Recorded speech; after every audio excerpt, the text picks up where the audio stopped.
"I'm innocent. I didn't commit this crime."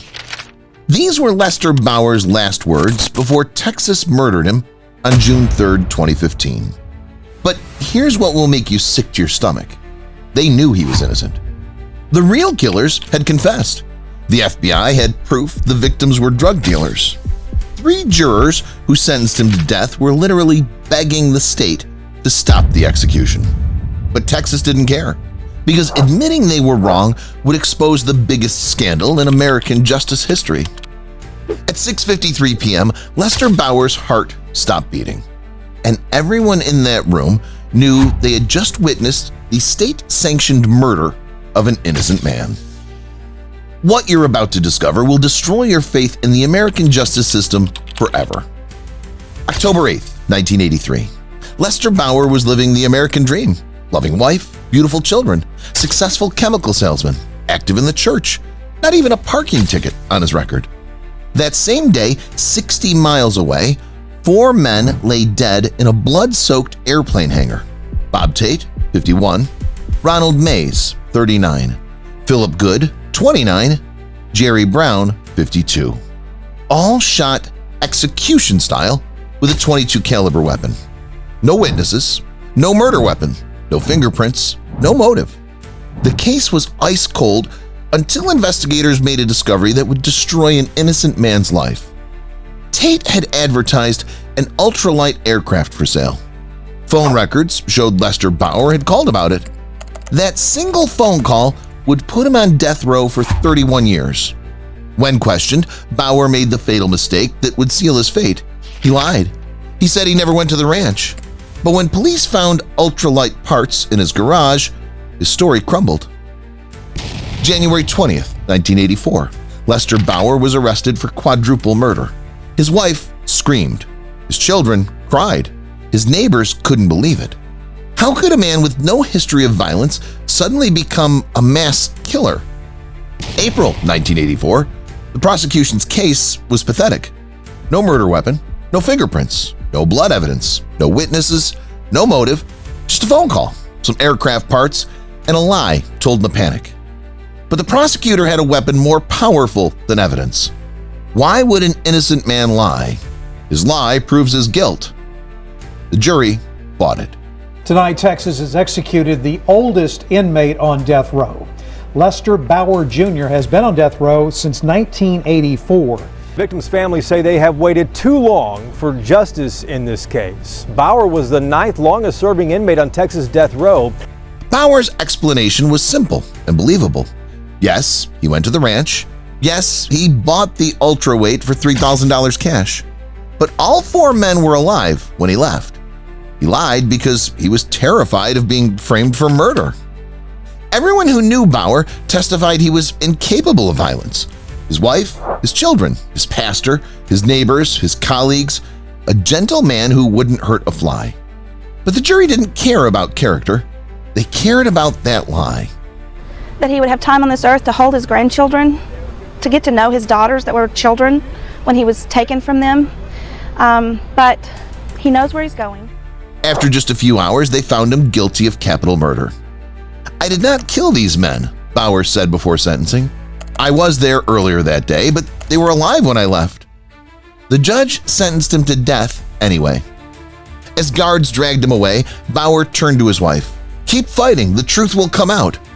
He had no idea it would take 31 years. By then, it would be too late. But here's what the jury never saw. Evidence so explosive, it would have changed everything. And a Grayson County Sheriff's deputy inside an airplane hangar. The U.S. Supreme Court today did not intervene, even though the 67-year-old Bauer was the oldest person executed by the state of Texas since the 1980s. Evidence that prosecutors were legally required to share but chose to bury. Bob Tate and Philip Good weren't innocent businessmen. They were drug dealers under federal investigation for cocaine distribution. The FBI had been watching them for months before their murders. Witnesses reported seeing suspicious vehicles near the ranch that didn't match Bauer's truck. An FBI report suggested the murders were drug-related, possibly committed by rivals stealing aircraft for smuggling. Prosecutors knew all of this. They had the FBI reports, they had the witness statements, they had evidence of drug connections, and they hid every single piece of it from the defense. While Bauer rotted in a 6x9 cell, the real killers walked free. His children grew up without their father. His wife aged decades in years. All because prosecutors cared more about winning than truth. Then, in the 1990s, the breakthrough Bauer had prayed for finally came. Multiple witnesses stepped forward with information that should have freed him immediately. Marlene Bushard revealed that her boyfriend, Gordon Borum, had confessed to her that he and 3 other men went to the ranch to steal the airplane for drug smuggling. When the victims resisted, they killed them. Lynn Langford reported that her ex-husband, Brett Leckie, had also confessed to being involved in the murders. She provided details that only someone at the crime scene would know. A confidential FBI informant confirmed the murders were committed by a drug gang from Oklahoma who had been using Tate's aircraft for cocaine smuggling. Armed with this explosive evidence, Bauer's attorneys filed appeal after appeal. Each one was denied. The courts ruled the evidence came too late and wouldn't have changed the outcome. The U.S. Supreme Court refused to hear his case multiple times. Justice Stephen Breyer wrote in dissent, "Bauer has been on death row for 30 years for a delay he wasn't responsible for. This is cruel." Then came the most shocking development of all. 3 of the original jurors who sentenced Bauer to death signed affidavits saying they made a terrible mistake. Juror Kristen Burleson said, "If I had known then what I know now, I would never have voted for death. I believe Mr. Bauer deserves a new trial." In his final months, supporters gathered thousands of signatures begging for clemency. The evidence was overwhelming. The real killers had confessed. The jurors had recanted. How could Texas still execute him? The Texas Board of Pardons and Paroles unanimously denied clemency. Governor Greg Abbott refused to intervene. The execution would proceed as scheduled. Bauer's daughter Cindy made one last desperate plea. "My father has spent 31 years fighting to prove his innocence. The evidence is there, the witnesses are there, but the system refuses to listen." June 3rd, 2015, after 31 years of proclaiming his innocence, Lester Bauer's time was up. At 67, he had spent nearly half of his life on death row for crimes he didn't commit. His hair was white. His children were adults with children of their own, grandchildren he'd never held. They said goodbye through reinforced glass, knowing it was forever.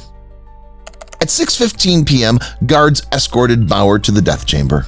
He walked with dignity, showing no fear. This was a man at peace, even facing an unjust death. Strapped to the gurney where he would die, Bauer gave his final statement. "Much has been said about the case. Not all of it has been the truth, but the time for discerning truth is over. I am at peace. God bless you all." At 6:36 p.m., the poison began flowing into his veins. Bauer closed his eyes and appeared to fall asleep. At 6:53 p.m., he was pronounced dead. Texas had successfully murdered an innocent man. The witnesses filed out in silence. Some wept. Others maintained their belief in his guilt. But the evidence of his innocence would outlive them all. After Bauer's execution, investigative journalists dug deeper. What they found was even more disturbing than the original conviction. Prosecutors hadn't just hidden evidence, they had actively suppressed witness statements pointing to other suspects. This wasn't negligence, this was deliberate misconduct. The men identified as the real killers, Gordon Borum, Brett Leckie, and their associates, were never investigated. Some have since died of natural causes, taking the truth to their graves. Since 1973, more than 185 death row inmates have been exonerated. Many came decades after conviction, when new evidence emerged, just like Bauer's case. Innocence Project attorney Barry Scheck said, "The Bauer case represents a fundamental flaw in our system. Once convicted, courts refuse to consider new evidence, no matter how compelling." Supreme Court Justice Antonin Scalia once claimed there hasn't been a single case, not one, where it's clear someone was executed for a crime they didn't commit. If this story enrages you like it should, if you believe innocent people shouldn't be murdered by the state to protect prosecutors' careers, then you need to subscribe right now and hit the notification bell. Next time, we dive into another chilling story from death row, exploring executions, grave doubts, and the haunting possibility that some of the condemned may have been innocent all along. Join our community demanding truth and accountability from the justice system, because sometimes the truth surfaces only after an innocent life has already been taken.